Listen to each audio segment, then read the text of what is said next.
Our speaker today is Carl R. Bereither. Carl is president and co-founder of Family Business Consultants Incorporated. His involvement in family business planning extends over 30 years. Carl founded Agri-Financial Planning, now known as Family Business Consultants, in 1969. He is a graduate of Northern State University with a BS degree in Business Communications. Carl also graduated from Purdue University, a state planning program, and is a Charter Life underwriter. He has conducted many seminars such as this throughout the Western United States. Carl is a member of the American Society of Agricultural Consultants and the International Association of Financial Planners. He is past president of the San Luis Obispo County Alliance for the Mentally Ill and a member of the California National Alliance. Carl is a pilot, enjoys tennis and travel, and is an avid student of Eastern philosophy. Would you please help me welcome Carl R. Bereither.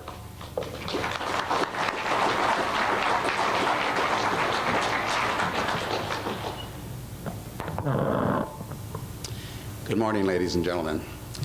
I guess the place to start is in the beginning.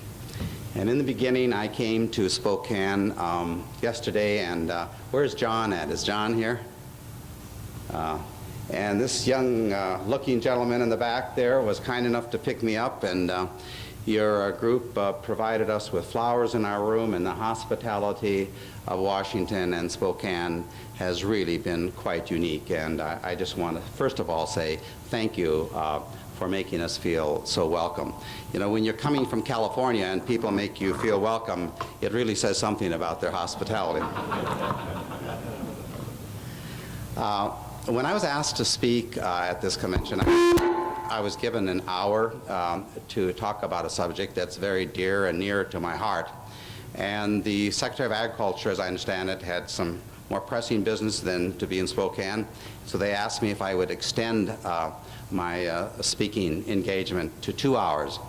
And as a result of some difficulty in the audio equipment, I guess we won't have that much time. But I wanted to introduce you to two other speakers. Because of the time, I thought we could sort of broaden the focus on what we're doing.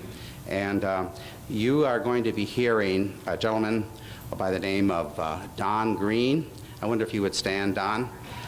Don is president of the Center for Leadership Development, and his company is located in Reno, Nevada. And he and I have had a long-standing working relationship, a networking relationship, and I am looking forward to hearing what Don has to say, and I think he has some unique things to share with you today. The other gentleman that's an associate of mine is a fellow by the name of Fred Heyer, who I've known for some 15 years. And he's even in worse shape than I am. He's from Southern California. At least I'm from the Central Coast area. But Fred and I have had a very long-standing relationship, and he has some unique perspectives in terms of the financial aspects of this whole issue of planning. What we're going to be doing this morning is we're going to be talking about some changes that I have made in my life, some changes that I've made in my work, and hopefully you can identify with those changes. Is there anyone here who embraces change as something that's positive? Well, that's not too bad, about 15%. That would suggest that the balance of you feel that change is something less than positive. Well, I guess it depends on how much pain you have as to whether or not you're embrace and endorse change. Last evening, I had an opportunity to look at the ag business history from 1890 to 1990.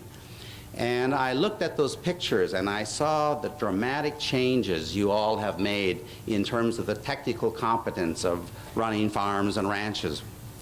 And I asked myself the question, as I went, last night we went over to the trade show and we looked at all those combines and those big tractors, and I said, we have really come a long way in 100 years with respect to our technical competence, and I suspect most or all of you would agree with that.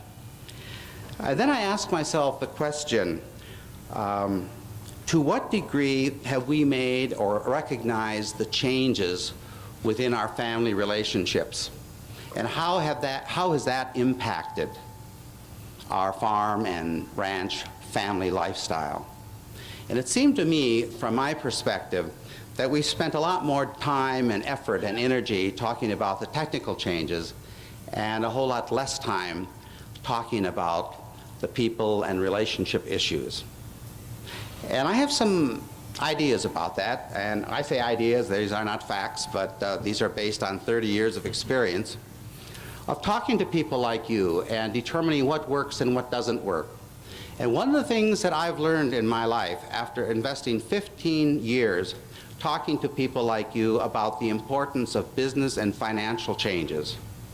And is there a husband and wife here today?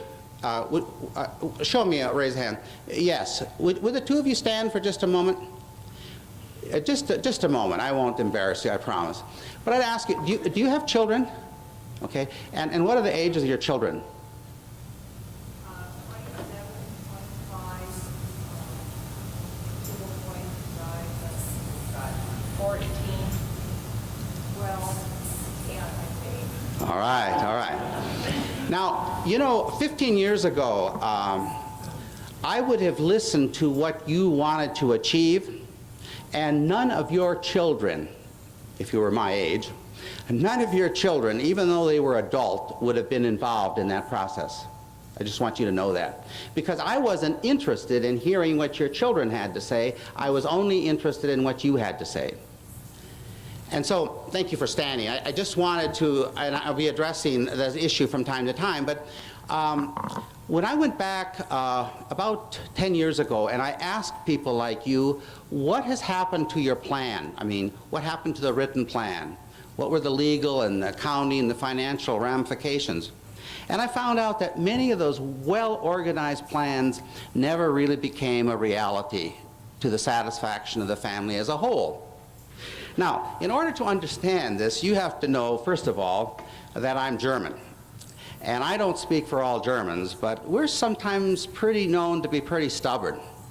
And I never really understood that it was important for me to listen or even ask questions of your children. And over the last 10 years, I really recognized the importance of entering into that dialogue, not only with you, but your children. And not only with your children, but your advisors. I have really been impressed with the program and the technical competence of some of these speakers that are going to be speaking in these breakout sessions.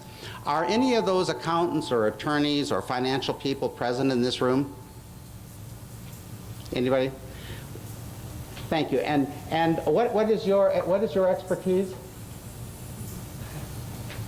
We're with Lemaster and Daniel and business and tax consulting and other services. Okay, fine. Thank you for coming.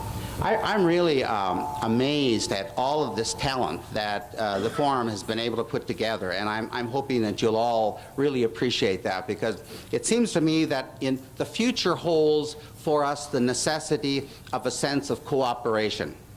And today, and what we're going to be doing this morning, is giving you a sense of what is really important about that sense of cooperation.